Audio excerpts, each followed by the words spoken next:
Magandang araw sa inyo mga kaibigan. Itong ating almusalita sa araw na ito. Ang ebanghelyo natin ay Luke 11:1-4. Sabi ng Gospel, Jesus was praying in a certain place, and when he had finished, one of the disciples said to him, Lord, teach us how to pray.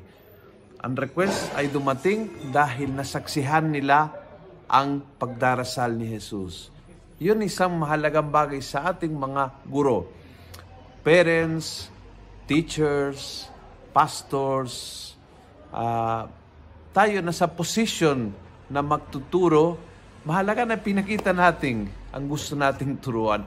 Mahirap po na tayo ay walang tulong sa kapwa at then tuturuan ng tao magkawang gawa.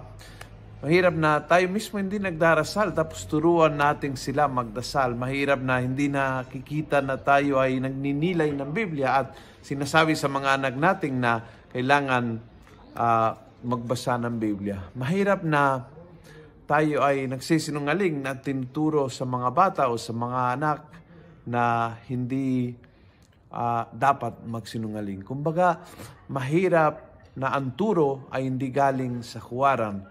Yung ginawa ni Jesus ay magdasal muna at nakita nila na may impact sa buhay ni Jesus at gusto ng mga apostol magkaroon ng kasing lakas niya, kasing dating niya. Kaya hinihingi, Lord, turuan mo kami magdasal tulad ng ginagawa mo.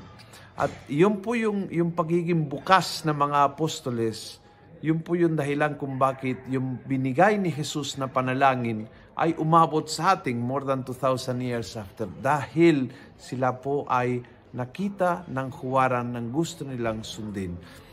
Ang huwaran ay ang unang lesson. Lesson number 1 ay ang huwaran. Yan ay nagbukas ng puso and then people wants to follow. Kung nagustuhan mo ang video ito, pass it on. Punuin natin ng good news ang social media at gawin natin viral araw-araw ang salita ng Diyos. And God bless.